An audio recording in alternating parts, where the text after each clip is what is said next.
Hello friends, welcome to my channel speeding Shiksha. Friends, आज की इस वीडियो में हम तुलनात्मक उपागम के बारे में पढ़ेंगे, यानी कि कंपैरेटिव अप्रोच के बारे में पढ़ेंगे।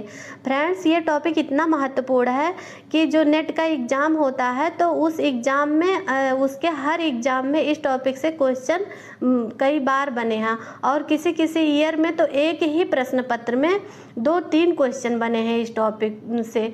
तो एक ही प्रश्न पत्र में मतलब एक टॉपिक से 2-3 क्वेश्चन बनना अपने आप में वह टॉपिक कितना इम्पॉर्टेंट हो जाता है, इस बात से हम लोग समझ सकते हैं।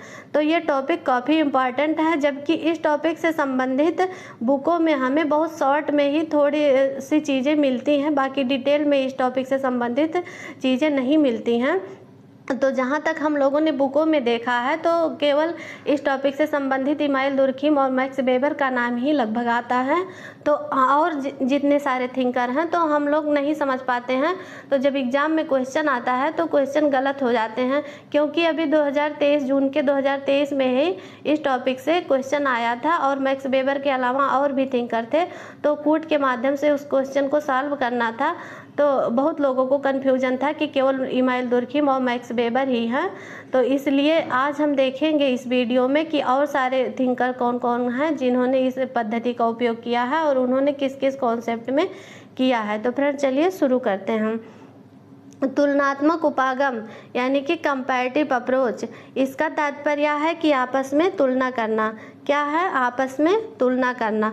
तुलनात्मक पद्धति का प्रयोग जो है, इस पद्धति का प्रयोग हम प्रतिदिन के जीवन में भी करते हैं। जो हमारी रोज़ की दिनचर्या होती है उसमें भी हम अपने जीवन में प्रतिदिन ही इस पद्धति का प्रयोग करते हैं। कि जैसे कि हम जो है अपने मित्रों, नेता, अधिकारी, कर्मचारी आदि की तुलना कर उन्हें क्या कहते हैं कि भला या बुरा, उचित या अनुचित, सफल या असफल, सक्षम या असक्षम ठहराते हैं। तो जो हम प्रतिदिन की हमारा जीवन है उसमें हम बहुत सारे लोगों से मिलते हैं। तो जैसे हमारे फ्रेंड्स हुए, नेता हुए, अधिकारी हुए, कर्मचारी हुए, उनकी भी तुलना हम करते हैं कि कौन सा हमारा मित्र कैसा है, उसका नेचर कैसा है, कौन से नेता कैसे हैं, अधिकारी कैसे हैं, इन सब की हम तुलना करते हैं और उसी तुलना के आधार पर हम उनको अच्छा बुरा, भला बुरा या सफल असफल ये ठहराते हैं। तो इसे ही हम तुलनात्मक पद्धति कहते हैं। क्या कहते हैं? तुलनात्मक पद्धति।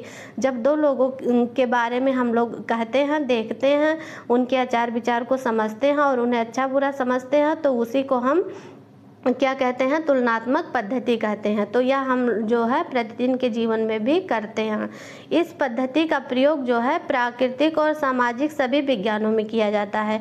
कहाँ किया जाता है? तो प्राकृतिक और सामाजिक सभी विज्ञानों में इस पद्धति का प्रयोग किया जाता है, यानी कि कंपैरेटिव अप्रोच का प्रयोग प्राकृतिक और सामाजिक सभी विज्ञानों में किया जाता है। इस पद्धति का यह अर्थ नहीं है कि इसमें कुछ घटनाओं की पारस्परिक तुलना प्रस्तुत की जाए। मतलब यह पद्धति यह नहीं कहता है कि केवल कुछ घटनाओं की हमने आपस में तुलना कर ली तो हमारा काम खत्म हो गया, ऐसा नहीं है। यह पद्धति यह कहता है कि जो है तुलना तो की जाए, लेकिन तुलना उद्देश्य परक है या नहीं है इसका भी हमें जानकारी होना ही चाहिए कि जो हम तुलना कर रहे हैं वह तुलना हमारी उद्देश्य परक है या नहीं है, तो यह भी होना चाहिए।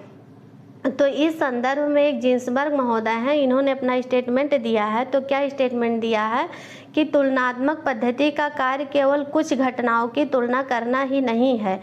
इनका कहना है, जिन्सबर्ग का कहना है कि तुलनात्मक पद्धति का कार्य केवल कुछ घटनाओं की तुलना करना ही नहीं है, लेकिन तुलना के द्वारा उनकी व्याख्या भी करनी जरूरी है। क्या कहते हैं कि कुछ घटनाओं का केवल तुलना ही नहीं कर देना है, उनकी व्याख्या भी करनी है कि हमने तुलना क्या किया, कैसे किया, किस लिए किया और क्या क्या किया है हमने। तो यह व्याख्या हमको करनी है।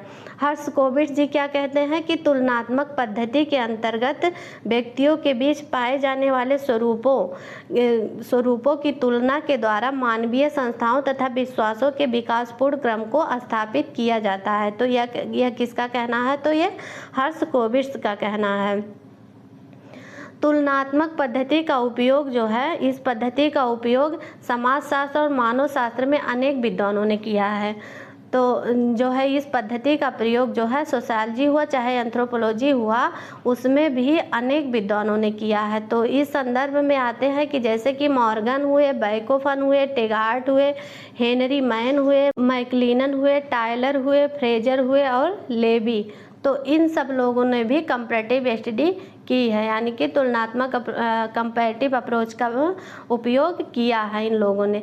तो ये मॉर्गन जो है ये कहाँ किए हैं, तो इन्होंने परिवार तथा सभ्यता के उद्विकास का वर्णन किया है। लुइस हेनरी मॉर्गन ने कहाँ पर किया है तुलनात्मक पद्धति का उपयोग, तो ये जो है परिवार की उत्पत्ति और सभ्यता के उद्विकास का जो वर्णन इन्होंने किया है तो उसमें किया है। तो जो परिवार है उसके उद्विकास के इन्होंने 5 स्तर बताए हैं। लुइस हेनरी मॉर्गन ने उद्विकास के 5 स्तर बताए हैं, जिसमें इन्होंने बताया समरक्त परिवार, समूह परिवार, सिंडेशियन परिवार, पितृसत्तात्मक परिवार और एक विवाही परिवार। तो इसमें इन्होंने क्या बताया कि जैसे पहले क्या था, समरक्त परिवार में क्या था, उसके बाद उसकी तुलना में ग्रुप फैमिली के बारे में इन्होंने बताया कि समूह परिवार में कैसे था, क्या था, उसके बाद सिंडेशियन परिवार में क्या हुआ, पितृसत्तात्मक परिवार में कौन कौन किसकी प्रधानता थी, उसके बाद मोनोगैमी, उसके बाद एक विवाही परिवार जो है उसके बारे में इन्होंने बताया। तो इन्होंने क्रम से बताया कि हाँ किस अवस्था में क्या क्या चीज़ें हो रही थी। तो इस पद्धति का प्रयोग इन्होंने किया है, तुलनात्मक पद्धति का प्रयोग। और जो ये समाज के उद्विकास की बात करते हैं लुइस हेनरी मॉर्गन, तो उसमें जंगली स्तर में क्या था, कैसे लोगों का रहन सहन था, बर्बर स्तर में फिर आकर कैसे रहन सहन हो गया, फिर सभ्य स्तर में कैसे लोग रहने लगे। तो ये सब क्या है, ये सब तुलनात्मक अध्ययन ही है।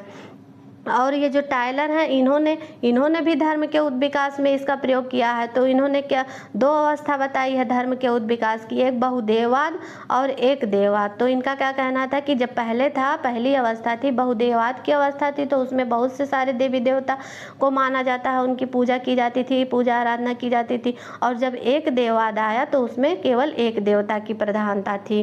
तो ये सब इन्होंने बताया है, टायलर ने बताया है। और ये तुलनात्मक पद्धति का प्रयोग जो है विकासवादी समाज वैज्ञानिकों ने, विकासवादी यानी कि जो विकासवादी वैज्ञानिक है, समाज वैज्ञानिक है, तो उन्होंने क्या किया है कि ऐतिहासिक और तुलनात्मक पद्धति का साथ साथ प्रयोग किया है। जो उद्विकासवादी हैं इन लोगों ने इसका प्रयोग ऐतिहासिक और तुलनात्मक पद्धति का साथ साथ प्रयोग किया है। ऐतिहासिक पद्धति का प्रयोग भी किया है और तुलनात्मक पद्धति का प्रयोग किया है। तो किन लोगों ने, तो जो उद्विकासवादी हैं, विकासवादी समाज वैज्ञानिक हैं, इन लोगों ने किया है। तो इसमें जैसे अगस्त कॉम्ट हुई है और जो है अगस्त कॉम्ट ने जो है समाज के विकास के विभिन्न चरणों की तुलना की है। तो अगस्त कॉम्ट ने जो समाज के विकास के चरण बताए हैं, तो उन्होंने उसमें 3 चरण बताए हैं, 3 स्तर बताए हैं। जो इनका ये जो 3 स्तरों का नियम इन्होंने दिया अगस्त कॉम्ट ने, तो उसके 3 स्तर जो बताए हैं, तो उसमें इन्होंने तुलनात्मक पद्धति का प्रयोग किया है। तो 3 स्तर में इन्होंने क्या क्या बताया कि काल्पनिक पहला, और दूसरा दार्शनिक, तीसरा वैज्ञानिक। तो जो हम लोग पढ़े हैं कि थियोलॉजिकल, मेटाफिजिकल और पॉजिटिविज्म, तो ये 3 स्तर में इन्होंने तुलनात्मक पद्धति का प्रयोग किया है। काल्पनिक पद्धति में जो है उसमें क्या रहता है, थियोलॉजिकल में कि धर्म की प्रधानता रहती है, फिर मेटाफिजिकल में क्या होता है कि धर्म और तर्क दोनों की भी प्रधानता रहती है, और पॉजिटिविज्म में क्या होता है कि तर्क के आधार पर सारी चीज़ों का निर्णय किया जाता है।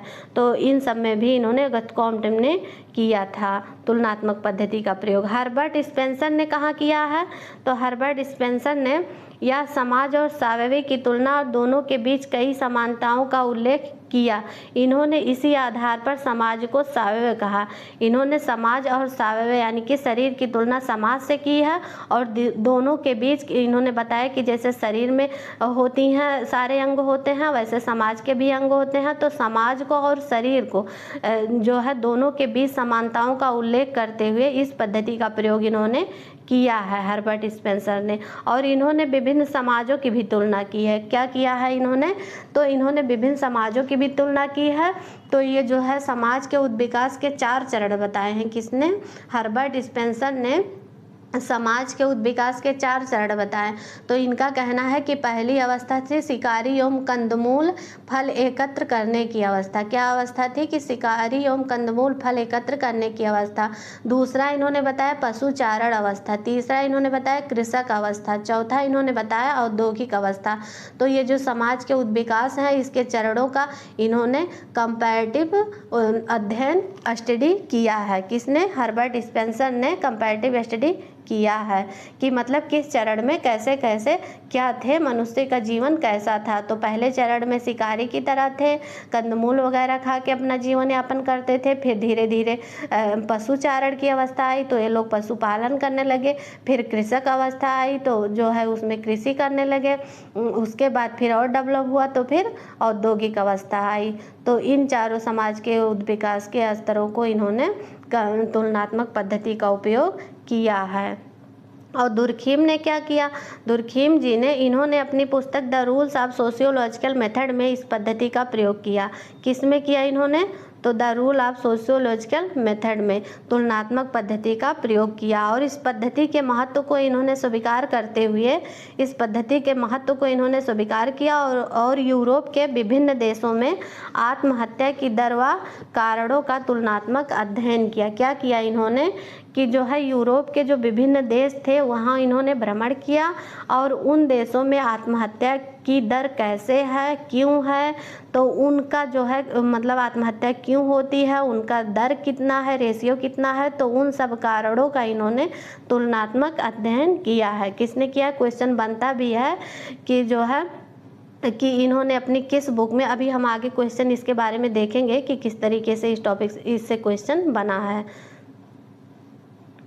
तो जैसे ये क्वेश्चन है कि दुर्खीम ने तुलनात्मक पद्धति के अंतर्गत आत्महत्या से संबंधित कितने देशों का अध्ययन किया है? दुर्खीम ने जो है तुलनात्मक पद्धति के अंतर्गत आत्महत्या से संबंधित कितने देशों का अध्ययन किया है? तो 12 किया है, 10 किया है, 14 किया या 11? तो हमारा आंसर होगा कि 11 देशों का इन्होंने तुलनात्मक अध्ययन किया और वहाँ पर इन्होंने देखा कि आत्महत्या कैसे होती है, उसकी दर कैसी है, इसका इन्होंने अध्ययन किया।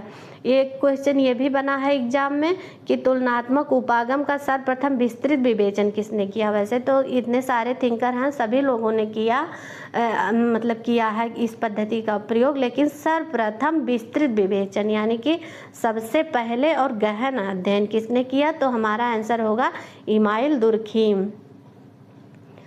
ये क्वेश्चन भी बना है और एग्जाम में आया है कि तुलनात्मक समाजशास्त्र की एक शाखा नहीं है वरन स्वयं समाजशास्त्र है। तो ये स्टेटमेंट है, तो ये स्टेटमेंट किसका है? तो ये है इमाइल दुर्खीम का है। और मानव शास्त्र को तुलनात्मक समाजशास्त्र किसने कहा है? ये भी क्वेश्चन कई बार आया है एग्जाम में। तो ये किसने कहा है कि मानव शास्त्र को यानी कि एंथ्रोपोलॉजी को तुलनात्मक समाजशास्त्र किसने कहा है? तो हमारा आंसर है रेडक्लिफ ब्राउन। और दुर्खीम ने क्या किया है कि अप्रत्यक्ष प्रयोग है इनका। क्या है? दुर्खीम के अनुसार इनका कहना कि अप्रत्यक्ष प्रयोग है। तो वह क्या है अप्रत्यक्ष प्रयोग? दुर्खीम कहते हैं कि अप्रत्यक्ष प्रयोग क्या है। तो ये क्वेश्चन आया है जो है नवंबर नेट के एग्जाम 2020 में आया है। तो अप्रत्यक्ष प्रयोग क्या है? तो यह है आंसर तुलनात्मक विधि। क्या है? तुलनात्मक विधि इसका आंसर है। और ये क्वेश्चन देखिए जून 2023 नेट के एग्जाम में आया है, अभी जो हाल ही में हुआ है जून 2023 का नेट का एग्जाम। तो उसमें आया है कि किन विद्वानों ने अपने विश्लेषण में तुलनात्मक विधि का प्रयोग किया है। तो इनमें से किन विद्वानों को हमें देखना है और उसमें कूट दिया गया था और उसमें आंसर को हमें कूट के माध्यम से सही करना था। तो कौन कौन से विद्वान थे? तो इमाइल दुर्खीम भी थे, हर्बर्ट स्पेंसर भी थे और मैक्स वेबर भी थे। इन तीनों लोगों ने जो है तुलनात्मक विधि का प्रयोग किया है। बाकी ब्लूमर ने नहीं किया है और रेने वेबर ने नहीं किया है। तो ये क्वेश्चन आया था एग्जाम में। और ये क्वेश्चन ये आया है कि दुर्खीम की कृतियों में कौन सी कृति, ये क्वेश्चन पूछता है कि इनकी कौन सी कृति है जिसमें इन्होंने तुलनात्मक व अप्रत्यक्ष प्रयोग का अच्छा उदाहरण प्रस्तुत किया है। तो इनकी कौन सी रचना है, कौन सी पुस्तक है? तो वह पुस्तक है दी सुसाइड। किसमें इन्होंने किया है तुलनात्मक व अप्रत्यक्ष प्रयोग का प्रयोग, मतलब अच्छा उदाहरण कौन सा है, कौन सी बुक है? तो दी सुसाइड बुक है। और ये क्वेश्चन है, ये भी आया है नेट 2020 के एग्ज़ाम में आया है कि भिन्न भिन्न संस्कृतियों के अपने तुलनात्मक अध्ययन में सर्वप्रथम व्यक्तिगत सामग्री का प्रयोग किया है। तो ये जो है क्वेश्चन बहुत कन्फ्यूजन क्रिएट करता है लोगों को कि जो है भिन्न भिन्न संस्कृतियों यानी कि कल्चर, तो कल्चर से देख के बहुत सी कन्फ्यूजन लोगों को रहता है कि ये किसका हो सकता है। तो ये क्वेश्चन आया है नेट के एग्ज़ाम में 2020 में आया है। अब देखिए 2020 में कितने क्वेश्चन इससे आ चुके हैं। तुलनात्मक पद्धति से लगभग 3 क्वेश्चन तो आए ही हैं, एक ही प्रश्न पत्र में आए हैं। तो यह टॉपिक इतना महत्वपूर्ण है। तो भिन्न भिन्न संस्कृतियों के अपने तुलनात्मक अध्ययन में सर्वप्रथम व्यक्तिगत सामग्री का प्रयोग किसने किया? तो हमारा आंसर है हर्बर्ट स्पेंसर ने किया है। अब यहाँ देखिए ये क्वेश्चन बना है कि शास्त्रीय समाजशास्त्रियों में किसने तुलनात्मक विश्लेषण में परिमाणात्मक विधि का प्रयोग किया है? अब परिमाणात्मक विधि यहाँ पूछा है। वैसे तो क्लासिकल थिंकर में ये सभी लोग हैं क्लासिकल थिंकर में, लेकिन ये पूछा है कि परिमाणात्मक विधि का प्रयोग किसने किया है तुलनात्मक विश्लेषण में? तो हमारा आंसर होगा इमाइल दुर्खीम ने। किसने किया है? इमाइल दुर्खीम ने किया है। ये क्वेश्चन है कि मैक्स वेबर ने, यहाँ मैक्स वेबर से क्वेश्चन बना है कि मैक्स वेबर पूंजीवाद की प्रवृत्ति के अध्ययन हेतु किस पद्धति का प्रयोग करते हैं? जो मैक्स वेबर ने पूंजीवाद की प्रवृत्ति के अध्ययन किया है तो उसमें ये कौन सी पद्धति का प्रयोग करते हैं? तो ऐतिहासिक पद्धति का करते हैं, तुलनात्मक पद्धति का करते हैं, दार्शनिक का करते हैं या ऐतिहासिक तुलनात्मक पद्धति दोनों का करते हैं? तो हमारा आंसर है ऐतिहासिक तुलनात्मक पद्धति दोनों का करते हैं।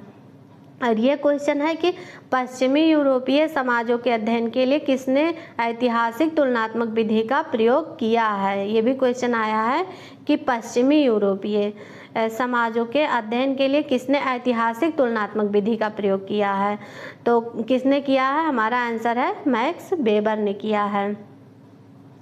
ये क्वेश्चन देखिए कि निम्नलिखित में से किसने अपने अध्ययन में तुलनात्मक और ऐतिहासिक शोध प्रविधि का उपयोग किया है? तो ये जो है ये कब आया था कि अक्टूबर में जो हुआ था 2023 नेट के एग्ज़ाम में। तो ये क्वेश्चन आया था कि किसने अपने अध्ययन में तुलनात्मक और ऐतिहासिक शोध प्रविधि का उपयोग किया है? तो किसने किया है? तो इसका आंसर आप लोग हमें कमेंट सेक्शन में बताइएगा, क्योंकि ये अभी एग्ज़ाम हुआ है अक्टूबर में तो उसमें आया हुआ था, तो आप लोगों ने पढ़ा ही होगा। तो इसका आंसर हमें कमेंट सेक्शन में ज़रूर बताइए। सिंपल सा आंसर है तो हमें बताइएगा ज़रूर इसका आंसर। तो फ्रेंड्स इसी के साथ आज की वीडियो को हम समाप्त करते हैं। उम्मीद है कि ये आज की वीडियो आप लोगों को पसंद आई होगी, और ये हमारी वीडियो आप लोगों को पसंद आई होगी तो प्लीज़ लाइक करिए और शेयर करिए हमारे चैनल पर। यदि आप नए हैं तो हमारे चैनल को सब्सक्राइब करिए। Thank you for watching my video.